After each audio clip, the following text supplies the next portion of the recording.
একটাই দেশ, কিন্তু এই দেশের এক স্টেট থেকে অন্য স্টেটে গেলে কত কিছুই না পরিবর্তন। Weather condition, natural beauty, expenses আর স্যালারি স্ট্রাকচার সব কিছুই পরিবর্তন। তবে এইসব পরিবর্তন তো আছেই, তারই সাথে আরও যে পরিবর্তনগুলো করতে হচ্ছে, মানে ডকুমেন্টেশনাল যে চেঞ্জেসগুলো করতে হচ্ছে টেক্সাস থেকে নিউ জার্সিতে আসার পর, সেইগুলো সম্বন্ধেই ডিসকাস করব আজকে। সো হ্যালো এভরিওয়ান, কেমন আছো সবাই? আমি Nilanjana and very warm welcome to my channel. আজ সোমবারের ব্যস্ত সকাল। গাড়ির আনাগোনা দেখে হয়তো বুঝতেই পারছো যে এখন হচ্ছে পুরো অফিস যাওয়ার সময়, আর সকালবেলা থেকেই হালকা হালকা বৃষ্টি শুরু হয়ে গেছে, তাই রাস্তাঘাট বেশ ভেজা।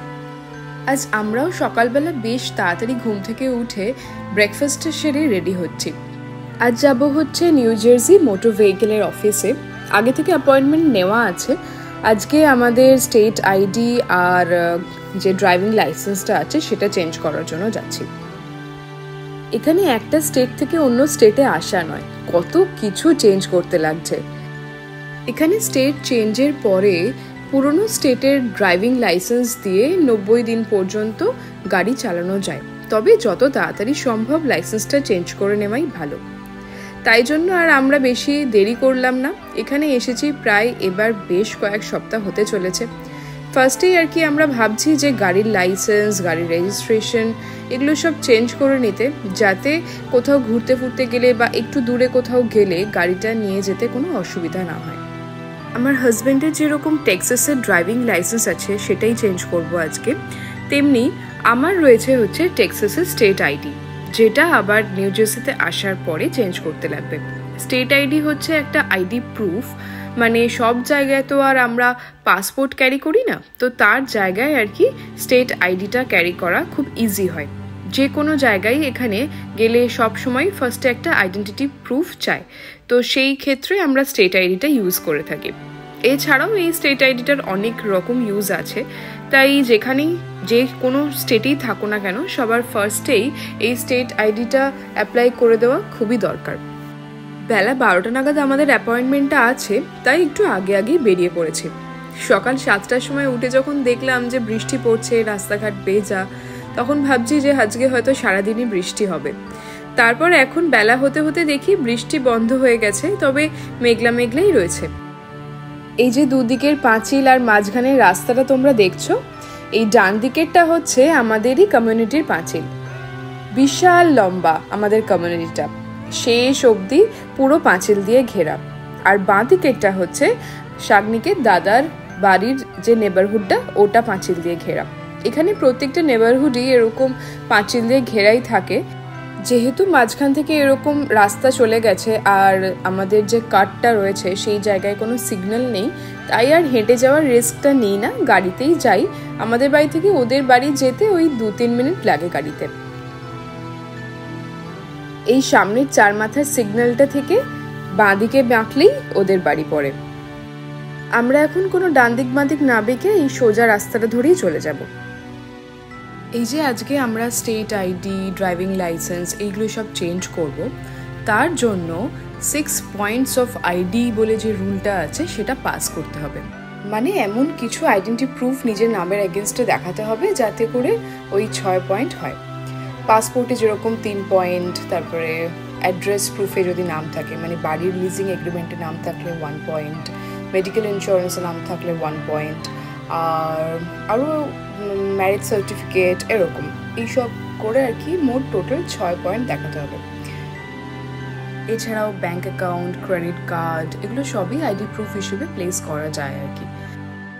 আগে থেকে অ্যাপয়েন্টমেন্ট নিয়ে গেলে একদমই সময় লাগে না, যাওয়ার সাথে সাথেই 2টো ফর্ম দিয়ে দেয়, আর ওই ফর্মটা ফিল আপ করার পর আইডি প্রুফ চেক করার লাইনে দাঁড়ালেই মোটামুটি কাজ শেষ আর কি। তারপর ওই কিউ আসলে গিয়ে টাকা জমা দিয়ে বাকি কাজটা শেষ করতে হয়। আমার স্টেট আইডিটা চেঞ্জ করতে লাগলো এখানে $24। এটা আমাদের বাড়ির কাছের ব্রাঞ্চ না, আমাদের বাড়ির কাছের ব্রাঞ্চে এই কাজগুলো হয় না, তাই বেশ ড্রাইভ করে অনেকটা দূর আসার পর ফাইনালি এসে পৌঁছালাম এই মোটর ভেহিকেলের অফিসটাতে।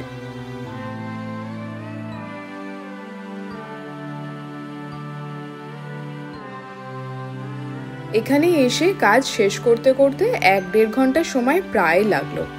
এসেছিলাম 12টার আগেই, আমাদের অ্যাপয়েন্টমেন্ট ছিল 12টায়, কিন্তু আগেই এসে গেছিলাম, তো আগে আগে আমাদের কাজ হয়েও গেল।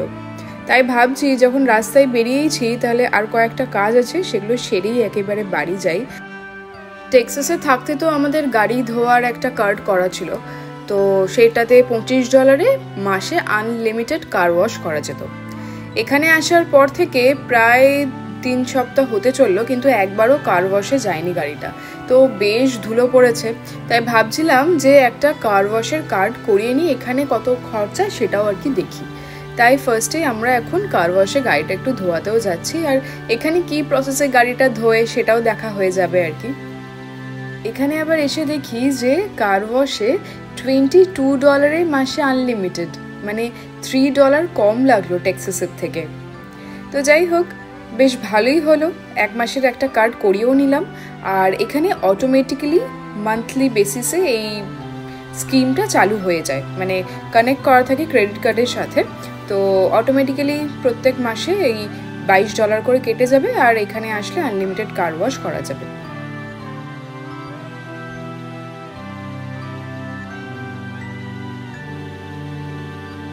হ্যাঁ, তো যেটা বলছিলাম, যেমন এখানে আমরা আইডেন্টি কার্ডগুলো চেঞ্জ করলাম, ওর ড্রাইভিং লাইসেন্স চেঞ্জ হলো, গাড়ির রেজিস্ট্রেশন চেঞ্জ হবে, এগুলো তো হলোই। এগুলো ছাড়াও আরও কত কিছু চেঞ্জ করার আছে।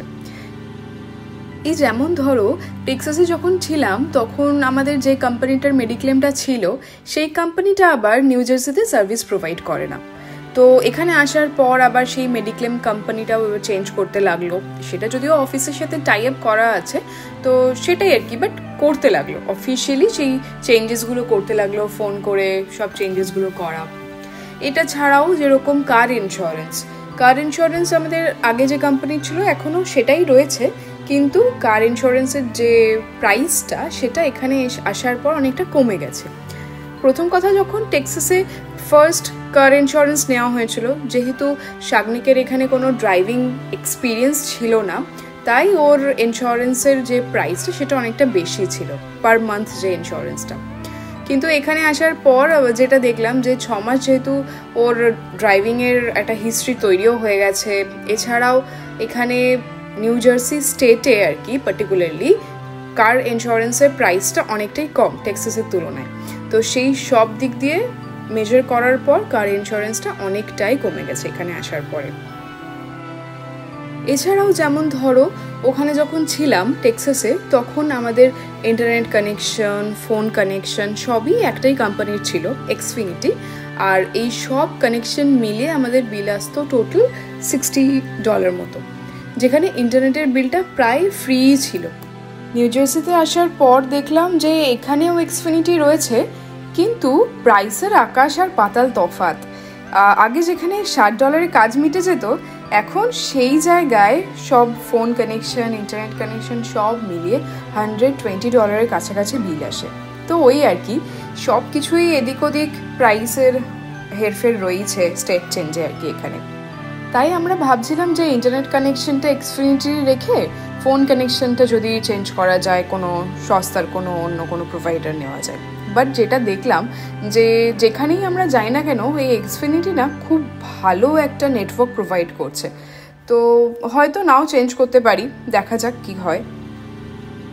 তাই এইগুলো তো হলো সব এক্সটার্নাল ডকুমেন্টেশনের কাজ আর কি, কিন্তু বাকি যে মেন ওর অফিসিয়াল ডকুমেন্টেশনের প্রসেস, সেগুলো হচ্ছে সেই লং টার্ম, মানে চলতেই আছে তো চলতেই আছে, এই ফর্ম ওই ফর্ম সেই কাজ, মানে পুরো এই ডকুমেন্টেশনের প্রসেসে এখন ঘেঁটে আছে বলতে গেলে।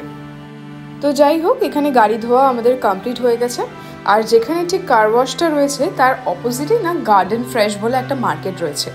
এখানে ফার্মের জিনিসপত্র বিক্রি হয় আর খুব ফ্রেশ মাছ পাওয়া যায়, তাই ভাবলাম যে এতদূর যখন এসেছি একটু মাছও কিনে নিয়ে যাই। আর চলো তোমাদের দেখাই যে এই দোকানটাতে কীরকম মাছ, ফল সব কিছু পাওয়া যায়। দোকানটাতে ঢুকেই দেখি থরে থরে তরমুজ সাজানো রয়েছে। এখানে তরমুজগুলো বিশাল সাইজ আর তেমনি দামটাও অনেকটা বেশি, তবে কম দামেরও রয়েছে, যেগুলো কস্টকোতে পাওয়া যায় সেরকম সাইজও রয়েছে, আর $6 দাম মোটামুটি। এছাড়াও এই দোকানটাতে প্রচুর সুন্দর সুন্দর গাছ, মানি প্ল্যান্ট, ক্যাকটাস, ফ্লাওয়ার প্রচুর বিক্রি হয়। আর তারই সাথে সব ধরনের শাকসবজি, ফল সব কিছুই এখানে পাওয়া যায়, যেগুলো ওয়ালমার্ট, কস্টকোতে পাওয়া যায়। তবে একটাই জিনিস কি, যেহেতু ফার্মের জিনিস তাই জন্য অর্গ্যানিক জিনিসও এখানে বেশি পাওয়া যায় আর কি। তো যাই হোক, চলো কোনো দিকে না তাকিয়ে এবার ফিশ মার্কেটের দিকে যাওয়া যাক। আজকে একটাই জিনিস নেব, সেটা হচ্ছে মাছ। এখানে পমফ্রেট থেকে শুরু করে তেলাপিয়া, বাসার ফিলে সব কিছু পাওয়া যায়। আর এই যে বাসার যে ফিলেটা আজকে নেব, এই ফিলেটা আগেও নিয়েছি, ভীষণ ফ্রেশ। আর বাসা মাছ যেটা আমাদের দেশে পাওয়া যায় সেটা কীরকম একটা সেই গ্যাদগ্যাদে টাইপের হয়, টেস্ট লাগে না। কিন্তু এটা মানে সেই টাটকা ভেটকি যেরকম ফিলে ফিলে কেটে বেরিয়ে আসে আঁশের মতো, ওই রকম ভালো, টাটকা, আর খেতে সেরকম। ফিশ ফ্রাই বানানোর ইচ্ছা আছে, তো তাই আর কি নিচ্ছি। দেখো, এখানে বাসা ছাড়াও কত ধরনের মাছের ফিলে পাওয়া যায়। তো বেশি আমরা এক্সপেরিমেন্ট করতে যাই না, মোটামুটি যেগুলো চেনাশোনা সেইগুলোই খাই। তো যাই হোক, চলো কেনাকাটা ডান, এবার বিলিংটা সেরে বাড়ির পথে রওনা হই। এই এতগুলো কাজ সারতে সারতে অনেকটাই বেলা হয়ে গেল। এবার বাড়ি গিয়ে খাওয়া দাওয়া করতে হবে, অনেক কাজ আছে। তো চলো আজকের ভ্লগটা এখানেই শেষ করছি। ভ্লগটা ভালো লাগলে চ্যানেলটা সাবস্ক্রাইব করো। দেখা হচ্ছে পরের ভ্লগে। ততক্ষণ পর্যন্ত সবাই ভালো থেকো, টাটা।